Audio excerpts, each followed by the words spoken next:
confronto entre Benjamin e Tsurenonishi está prestes a começar, mas isso não passa de uma parte do plano do Quarto Príncipe. Ao mesmo tempo, Kurapika acaba de entrar no radar do Benjamin e a qualquer momento pode ser recrutado por ele. No fim, apenas poucas horas restam para o primeiro príncipe e ele pretende resolver essa guerra de sucessão de uma vez por todas. Porém, uma pergunta surge: será mesmo que ele vai conseguir? Bom, é isso que nós falaremos hoje. Pessoal, o capítulo retoma exatamente o momento em que a lei marcial especial é anunciada. A transmissão de emergência ecoa pelo navio inteiro, avisando que qualquer pessoa que se mover sem autorização da guarda real será morta no local. Diante disso, soldados cercam civis, obrigando todo mundo a se ajoelhar com as mãos na cabeça, separando grupos inteiros em áreas controladas. O Black Whale, que até então vivia sob tensão política disfarçada, mergulha oficialmente em controle militar aberto. E é dentro desse mesmo caos que o capítulo finalmente movimenta a peça mais perigosa do próprio tabuleiro. Benjamin, o primeiro príncipe, caminhando pelos corredores acompanhado da própria guarda pessoal,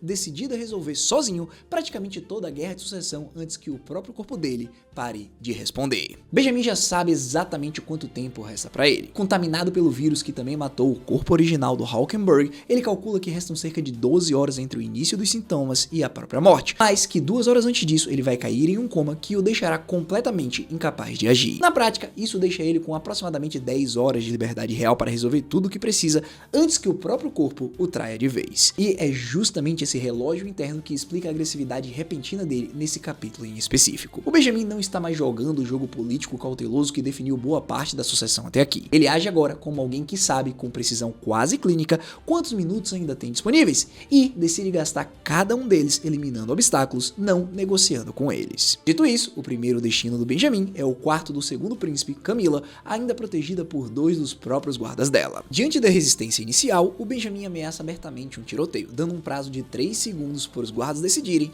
e então acaba entrando à força. Quando o Benjamin entra, ele vê que a Camila está no meio de uma massagem e pede para ela não se mexer. Porém, ela acaba puxando uma pistola escondida e dispara contra o próprio irmão. Obviamente, os tiros não causam nenhum dano, porque o NEM dele absorve o impacto sem dificuldade. Como resposta, Benjamin responde matando as 2 empregadas que estavam ali, sem nem sequer mirar diretamente na Camila. Nesse momento, ele revela que já conhece a natureza da habilidade dela, um tipo reativo, que só ativa quando ela é morta, drenando a força vital de quem a matou para trazê-la de volta à vida. Esse conhecimento prévio já diz bastante sobre o quanto que o Benjamin vinha se preparando para esse confronto específico havia muito tempo, estudando cada irmão como se fosse um alvo militar, não apenas um parente disputando o mesmo trono. Diante disso, Camila reage com desdém, praticamente provocando ele a tentar prendê-la ou deixá-la morrer de fome, questionando quem resistiria mais tempo, se ela pela própria fome ou ele pela maldição. E é nesse instante que uma das guardas de Camila, chamada Mossuana, corta a própria garganta na frente do Benjamin, declarando que vai acompanhá-lo na morte. Pessoal, não sei se vocês se lembram, mas a guarda pessoal da Camila se chama Have Not, e eles representam a camada mais marginalizada da sociedade de Kakin e carregam uma habilidade de NEM bem específica. Eles passam anos fixando o próprio ódio contra um alvo determinado e, ao se matarem na presença dessa pessoa, liberam uma maldição construída lentamente ao longo de todo esse tempo. Ou seja, isso que a gente acabou de ver confirma algo que a própria guerra já havia sugerido havia capítulos. Cada guarda Have Not provavelmente foi treinado durante anos para amaldiçoar um príncipe em específico, e Mossuana era, claramente, a peça reservada para atingir o Benjamin. Esse tipo de sacrifício carrega um peso social pesado por trás da própria mecânica da habilidade. Como eu disse, os Have Nots vivem à margem completa da sociedade de Kakin, tratados como intocáveis, e a única forma real de poder que restou para eles foi transformar o próprio ódio acumulando ao longo de uma vida inteira em uma arma de uso único. Mossuana não morreu apenas por lealdade a Camila, ela morreu executando o próprio propósito que a sociedade dela decidiu, muito antes dela nascer, que seria a única função possível para alguém como ela. Dito isso, quando Mossuana cai morta, a maldição realmente ativa, consumindo Benjamin visualmente em uma cena bastante pesada. Porém, ele simplesmente permanece de pé, praticamente absorvendo aquele ataque como quem recebe energia ao invés de dar dano. Nesse momento, Camila apenas vira para ele e diz que a maldição está pronta para matá-lo, pois Mossuana cumpriu a sua vontade que ela vem alimentando por mais de 10 anos. A partir disso, ela diz que o Benjamin não vai sobreviver nem mesmo 12 horas. Também, ao mesmo tempo, Camila pensa consigo mesmo que um humano comum pode sobreviver de 3 a 7 dias sem comer ou beber alguma coisa, mas que no caso dela, ela consegue sobreviver por até 3 meses, pois ela consegue diminuir o metabolismo dela ao ponto de se colocar em um estado de hibernação. Porém, mesmo diante de ter recebido uma maldição, o Benjamin não vacila, afinal ele já ia morrer de qualquer maneira por conta do vírus. E então ele devolve a provocação com uma pergunta lógica que expõe uma falha real dentro da própria habilidade da Camila. Ele questiona que, se ele realmente a matasse utilizando um vírus e ela pegasse uma doença incurável, quem exatamente teria matado ela? O próprio Benjamin ou a doença em si? E se fosse a doença, será que os micro-organismos carregariam força vital suficiente para trazê-la de volta à vida? E se fosse ele quem tecnicamente a matasse, mas ele já estivesse morto antes dela, de quem exatamente a habilidade dela roubaria vida para ressuscitá-la? Galera, essa sequência de perguntas parece quase um jogo filosófico à primeira vista, mas carrega uma ameaça extremamente concreta por trás dela. O Benjamin está, na prática, sugerindo que pode simplesmente infectá-la com o próprio vírus que já está matando ele, transformando aquele mesmo mal que o condena em uma arma capaz de neutralizar a irmã sem precisar disparar um único tiro sequer. Esse raciocínio praticamente neutraliza a arma mais poderosa que a Camila possui. A habilidade dela precisa de um assassino vivo o suficiente para ter força vital sobrando. Então, se o próprio Benjamin morrer primeiro, vítima da mesma doença que ele carrega, não sobra ninguém específico de quem ela consiga roubar vida nenhuma. Olha, eu não tinha pensado nisso, mas é uma estratégia simplesmente genial. Dito isso, o Benjamin sai do quarto sem nunca precisar disparar contra ela diretamente, deixando a própria Camila visivelmente abalada, entendendo, talvez pela primeira vez, que a invencibilidade dela sempre teve um buraco lógico escondido. Galera, agora vale reparar o tipo de vitória que o Benjamin conquista aqui. Ele não precisou vencer a irmã na força, nem provar superioridade física nenhuma. Ele a venceu puramente nos planos e nas regras, encontrando uma brecha dentro da própria lógica de poder dela, que provavelmente nem a própria Camila havia considerado antes. E isso reforça uma característica que já vinha sendo sugerida sobre o Benjamin ao longo dos últimos capítulos. Por trás da imagem de soldado bruto e autoritário, existe também um estrategista frio, capaz de estudar cada adversário como se fosse um problema matemático, esperando uma solução. Ah, e antes que eu me esqueça, enquanto eu estava escrevendo o roteiro para fazer essa análise, eu percebi que esse confronto por si só já rendeu uma boa discussão real dentro da comunidade. Uma parte dos fãs, por exemplo, estão questionando como que a Camila desenvolveu essa capacidade de reduzir o próprio metabolismo a esse ponto,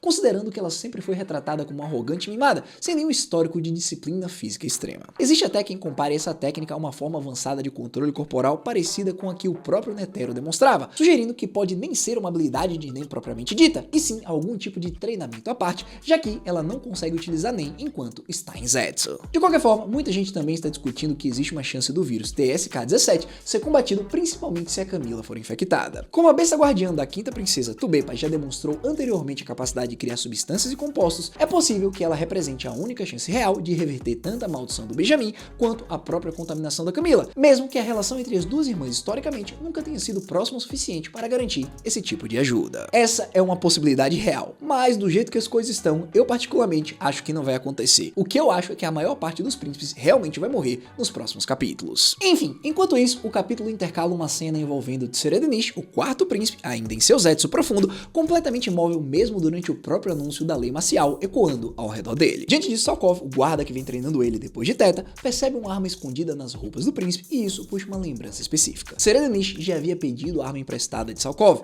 revelando que pretendia utilizá-la contra o próprio Benjamin. Só que a real intenção dele nunca foi matar o irmão mais velho diretamente. Ele avisa ao Salkov que vai morrer bem ali, mas que essa morte seria falsa e que o próprio Salkov precisaria testemunhar o que acontecesse, cobrindo o corpo dele imediatamente depois para impedir qualquer investigação mais próxima e nunca revelando detalhes sobre a própria habilidade para ninguém. Diante desse contexto, o Salkov já suspeita que essa habilidade está diretamente ligada ao próprio domínio de Zetsu que Tsuredenish vem treinando obsessivamente desde que aprendeu a utilizar o NEM, e existe um precedente real que sustenta essa teoria. Em um confronto anterior contra Teta, quando ela apontou uma arma diretamente para a cabeça dele com a intenção clara de eliminá-lo por representar uma variável perigosa demais, Tsuredenish já demonstrou a capacidade de prever esse ataque com segundos de antecedência e escapar fisicamente do próprio tiro antes mesmo dele ser disparado, mesmo que a pessoa atacante tenha seguido normalmente a própria decisão original sem perceber a mudança. Depois disso, ficou provado que a habilidade dele funciona quase como reescrever silenciosamente o próprio roteiro dos segundos seguintes. Ele enxerga o futuro imediato e depois se move dentro dessa mesma janela de tempo, antes que a realidade alcance ele por completo,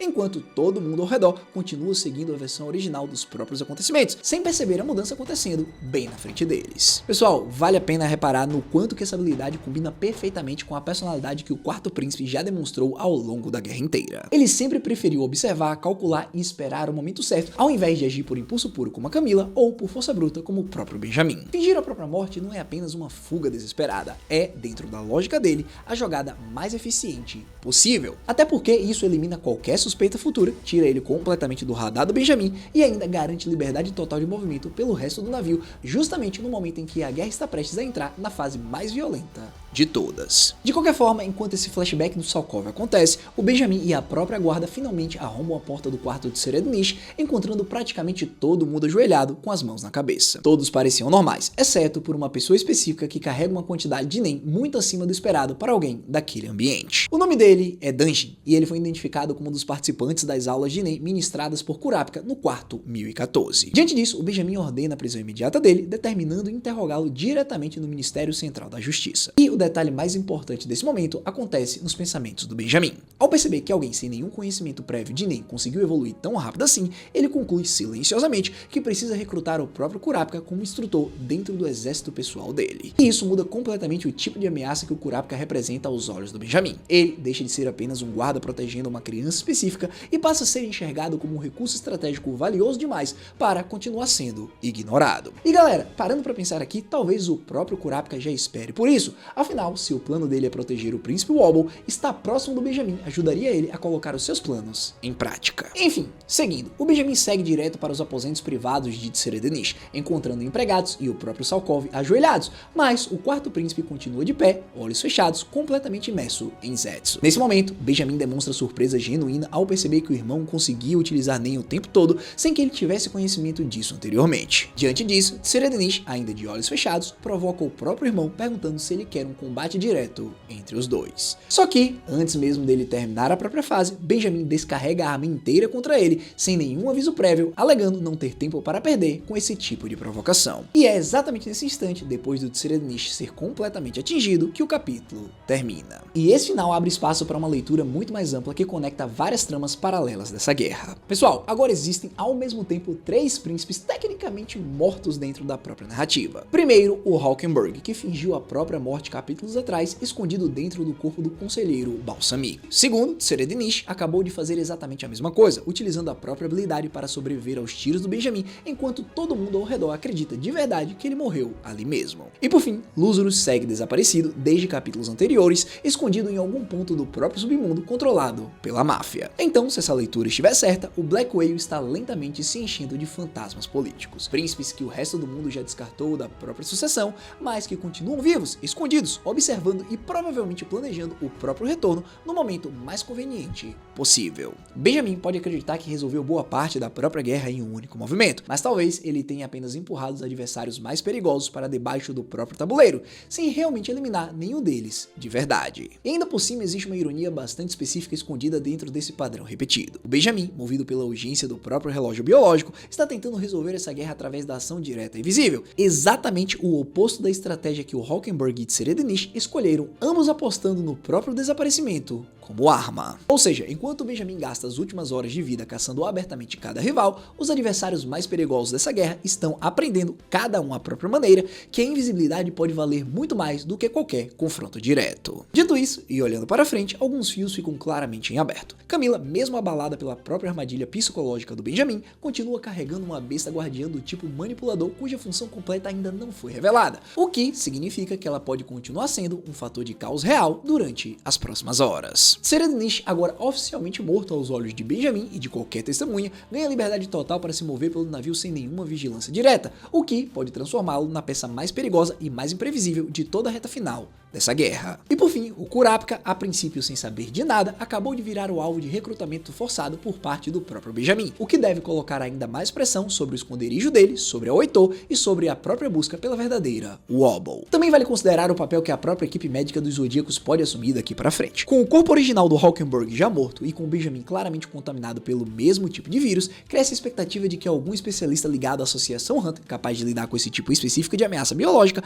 precise entrar em cena antes que essa guerra perca ainda mais peças importantes para o simples avanço do próprio tempo. Também a gente não pode esquecer que o Zhang está dentro do mesmo ambiente controlado pelo Benjamin e também segue como peça a ser observada, já que a moeda gerada pela própria besta guardiã dele ainda guarda um efeito real não completamente esclarecido. Por fim, nós temos a pergunta mais importante de todos. Com o Benjamin confirmado como portador do vírus e com um relógio interno de poucas horas restantes, a pergunta não é mais se ele vai cair, é quantos príncipes ele ainda pretende eliminar ou neutralizar antes que o próprio corpo dele finalmente Pare. E pessoal, o capítulo 416 pegou uma guerra que já vinha sendo construída através de política, espionagem e cartas cifradas e transformando tudo isso de uma vez em uma violência direta e irreversível. E talvez essa seja a explicação mais precisa possível do próprio momento que essa guerra está vivendo agora. Afinal, quanto mais o Benjamin tenta resolver tudo através da força bruta e prazo curto, mais os adversários mais inteligentes dessa mesma disputa aprendem que a melhor resposta para um homem correndo contra o próprio relógio é simplesmente desaparecer do caminho dele. Bom, agora é com vocês. Me conta aqui embaixo. Você acredita que a Camila realmente vai sobreviver até o fim dessas horas restantes? Você acha que o Kurapika deveria aceitar de alguma forma se aproximar do Benjamin agora que ele virou alvo de interesse direto? E por fim, sendo direto, o que você acha que o quarto príncipe vai ser capaz de fazer quando ele concluir o seu treinamento? No mais, se você chegou até aqui, eu só peço duas coisas. Deixa o like e se inscreve no canal. E caso você queira assistir um pouco mais de conteúdo de Hunter x Hunter, clica nesse vídeo aí que tá aparecendo na sua tela.